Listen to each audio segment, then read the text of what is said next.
Kabulat sa hapon ito.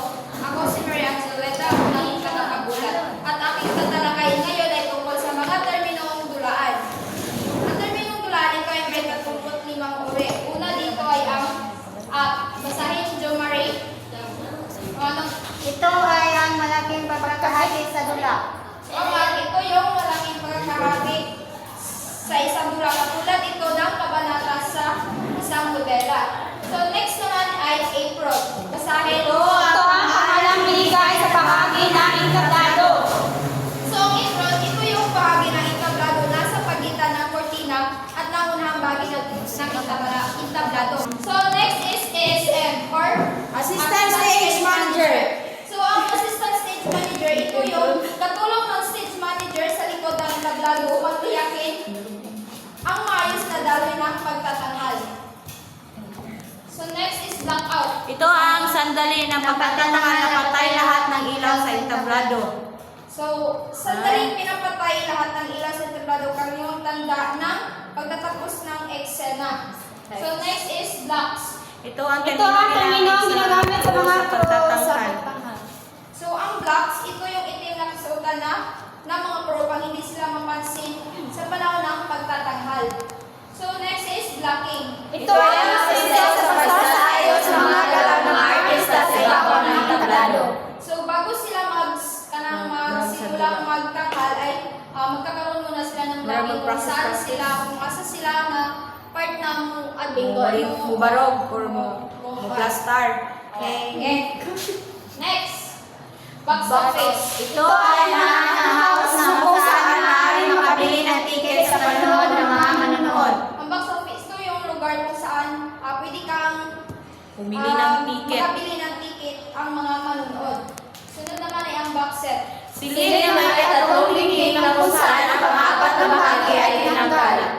Set na may tatlong pader na ginagaya ang isang kwarto. Ang ikapat ay tinanggal upang makita ng audience ang loob. Sunod naman ay ang house. Ito ay tinatawag na auditorium. Katulad ng surug yun sa Ang house ito ay tumutukoy sa mismong lugar ng mga manunood o auditorium. Sunod naman ay ang bank-in. proseso ng paghahanda ng teatro sa isang partikular na produksyon. Ang bump-in ito ay ang paghahanda at pagbuo ng set, ilaw, props at iba pang elemento bago ang produksyon. Susunod ay ang call. Terminong ginagamit upang tawagin ang lahat ng aktor sa tanghalan. So ito ang tawag para sa mga actor at crew upang pumunta sa kanilang posisyon para magsimula ang ensayo o pagtatanghal. Sunod naman ay ang casting. Ay ang proseso ng pagpili ng mga artista para sa isang dula. So ang casting ito yung proseso ng pagpili ng mga aktor para sa kanilang papel sa dula. Sunod naman basahin ang company. Ito ay nagtutungkol sa lahat na may kinalaman sa dula mula sa crew, ang iba pang tao na may ginagampanan sa pagtatanghal.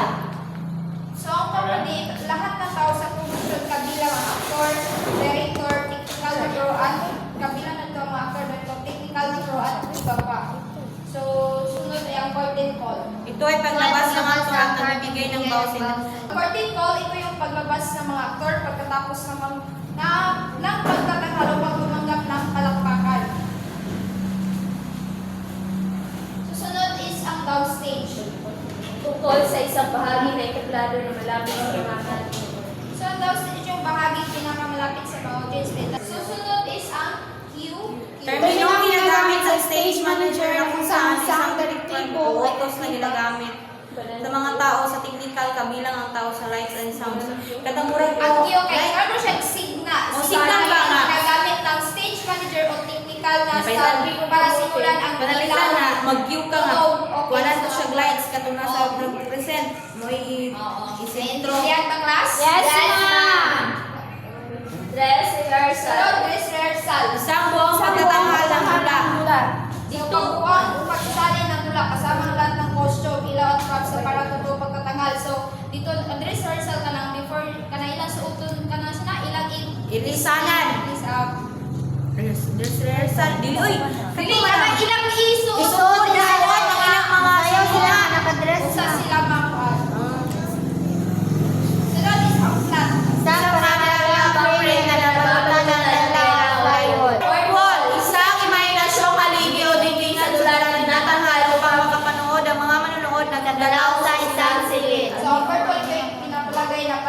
pagitan ng mga aktor at audience na Front of house, ito ang paglalatang lugar na sakop na kung saan maaaring dahanan o gamitin ng mga manonood.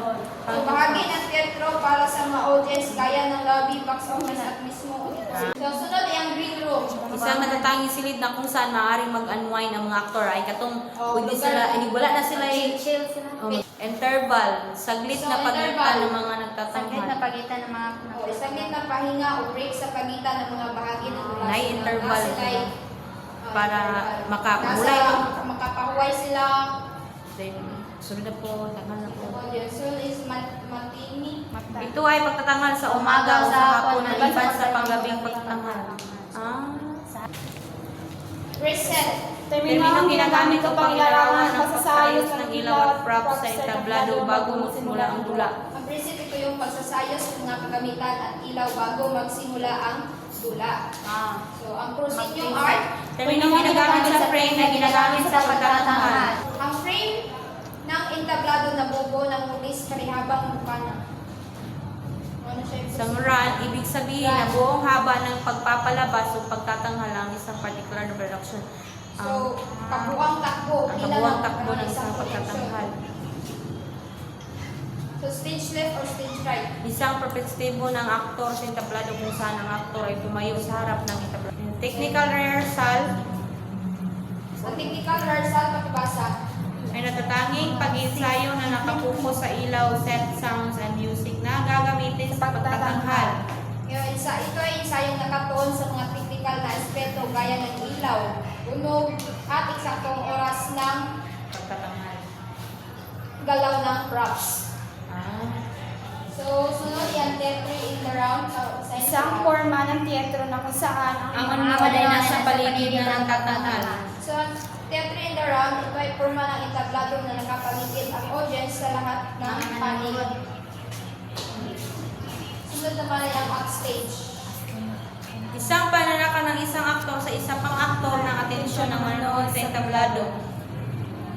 Kanang bahaging likuran ng entablado ginagamit din kapag inaagawan ng atensyon ng isang aktor ang ibang aktor. Wings, Wings. isang espasyo sa gilid sa entablado kung saan naghihintay ang aktor upang pagandaan ang kanyang pagpasok sa entablado. Bahagis, ang wings ay bahagi sa gilid ng entablado kung saan naghihintay ang aktor bago pumasok sa eksena. Kanang, di ba, bintana, ni siya ay atang tira tapos nasa lagi sa kilid, sila mo yung next kung maman na puto ang nagtanghal. Susunod, isang on stage. lahat ng bagay na nakikita o visible by audience o manonood. So, ang on stage, ito yung bahagi nakikita ng audience. Ito nagaganap ang aksyon. Sunod is ang off stage. Lahat ng bagay na Ay nakikita nakikita o or not visible visible sa sa manonood. Ang off stage yung bahaging hindi nakikita ng audience, karaniwang ginagamit sa paghahanda ng mga aktor. Sunod is center stage. ang pinakagitnang bagay ng entablado. Ang susunod naman na mag-ulat ay si Binibining Jumari. Magandang hapon sa lahat. Ako nga po pala si Binibining Jumari Kubalora. Magpapatuloy sa pag-uulat sa hapong ito. At ang baksang aking tatalakayin ay tungkol sa mga dulaang pangpanulaan sa pamahalaan. Basahin sabay-sabay. Panahon ng bagong lipunan ang mga dula ay tumatalakay sa pag-unlad ng kabuhayan, pagtaplala ng pamilya at kasamang epekto ng ginagabawal na gamot. Ang White Act na paaralan at iba pang samahang papalitikan Ang nangunguna sa pagtatanghal ng mga dula. Maraming salamat. Bunga ng pamantasan ng bagong lipunan, sumibol ang isa sa pangkat pandulaan. Dinansagan itong dulaang bayan. So, ang dulaang bayan ng University of Life, itinatag noong 1980 sa ilalim ng UL University UL Continuing Education Program. Layunin ito na gamitin ang teatro dahil baliwin kundi bilang sangkapan sa pagpapalaganap ng kalaman at kaisipang makatutulong sa pang-araw-araw na buhay ng mamamayan. Dito ipinapakita na ang sining ay dapat magsilbi sa pangangailangan ng lipunan. So, pangalawa ay si Pubi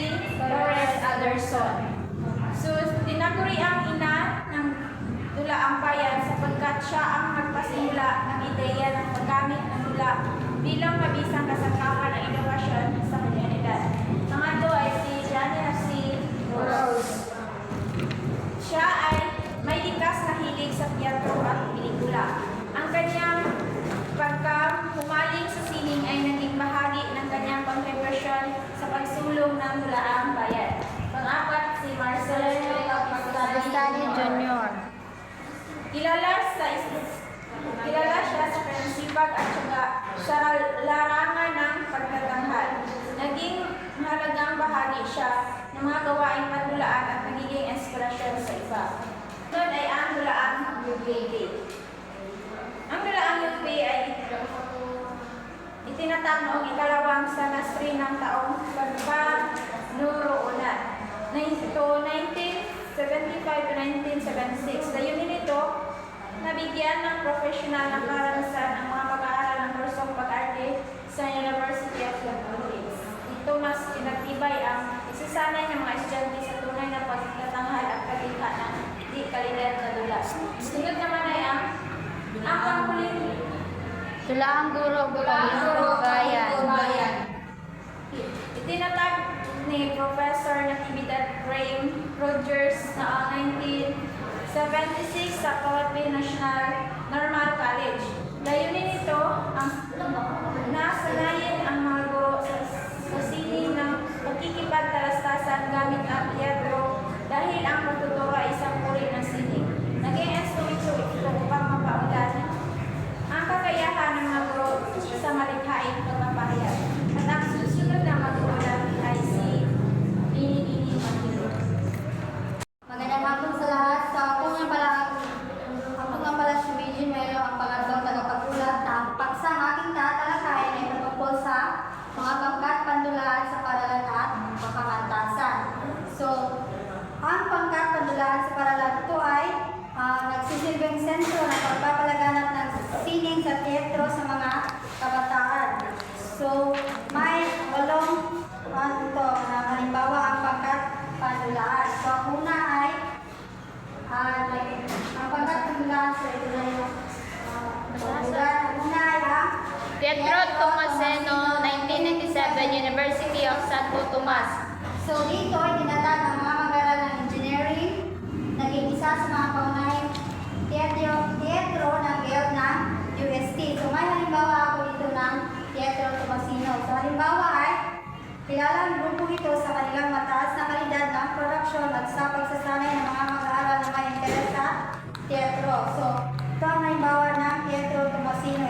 Isa ito sa mga pinaka-aktibong teatro guild sa UST o University of Santo Tomas. Pangalawa ay ang Dulaang UP, 1976, University of the Philippines or Diliman. So dito sa Dulaang UP, tinatag ni Tony Mabisa na isa sa prestiyosong grupo sa teatro ng Pilipinas, si Tony Mabisa. So ang halimbawa ng Dulaang UP ay nagbibigay sila ng mga dula na tumatalakay sa mga isyong panlipunan at filosopikal at madalas ay may malalim na nilalaman. Isa ito sa mga pinaka-prestiyosong grupo sa teatro ng buong Pilipinas. Tapos ang pangatlo ay Sining Cambayuca, 1974, Mindanao State University, Marawi City. So ang Sining Cambayuca, dito ay tinatag ni Pang G. Rivera upang ipagdiwang ang kultura ng Mindanao sa pamamagitan ng teatro. So, halimbawa ng Sining Cambayuca ay gumamit sila ng lokal na wika at musika ng mga Maranao sa kanilang pagtatangal bilang pagpapalaga sa kultura ng kanilang relihiyon. Ang una ang Sining Cambayuca na sa musika ng Maranao. Ang pangapat ay Taghalang Ateneo, 1974, Ateneo de Manila University. so sa Tanghalang Ateneo, ito ay nagsimula sa cafeteria na universidad at naging isang pangunahing teatro sa bansa. So bawa ay na sa kabila ng kanilang simpleng simula, lumaki at bilang sa mga pangunahing grupong pandulaan. So kilala sila sa mga classical at contemporaryong pagtatanghal, ang Tanghalang Ateneo. At panglima ay UP Repertory, 1972, University of the Philippines, Diliman. Sa UP Repertory, dito itinatag sa ilalim ng batas militar upang ipagpatuloy ang pagpapahayag ng sining at kalipunan ng komentaryo. So, ang halimbawa ng UP Repertory ay ang mapangahas ng mga tula na naglalaman ng matinding komentaryong kalipunan at politikal. So, political po siya matulungin na klasikal. Pang-anim ay USA Theater, 1965, University of San Agustin. So, ang USA Theater o University of San Agustin, isa sa mga teatro ng Kabisayaan, nakilala ito sa iba't ibang mga pagtatanghal. So, halimbawa ng University of San Agustin ay ito ay paglinan ng mga sining at teatro sa Visayas at patuloy na nagbibigay ng pagtatanghal na hanggang ngayon. Ang pito ay ang De La Salle Dramatic, 1960, De La Salle University. So, ang De La Salle University, ito ay dating kilala bilang De La Salle College Players Guild. Ngayon ay Harlequin Theatre Guild. Halimbawa nito ay isa rin ito sa pinakamatagal na aktibong grupo na gumawa ng mga dulang tumatalakay sa kabataan, edukasyon at lipunan. Susunod ay FEU Theater Guild, 1934, Far Eastern University. FEU Theatre Guild o Far Eastern University. Isa ito sa mga pinakamatandang teatro guild sa bansa, tinatag ni Sarah Q. Joaquin. So, ang halimbawa ng FEU Theater ay ito ay naging papel nito ang kasaysayan ng teatro sa Pilipinas at marami rin itong nailunsad na alagad ng sining sa industriya. So, yan ang pangalong pangkat pandulaan sa paralan at pamantasan. So, sa kabuuan, ang mga pangkat pandulaan sa mga paaralan at pamantasan ay hindi lamang magbibigay ng libangan o entertainment, kundi tumutulong ito sa pagpapaunlad ng kaisipan, pagmulat sa lipunan at pagpapalaganap ng kulturang Pilipino. At yun lamang ang aming tulad.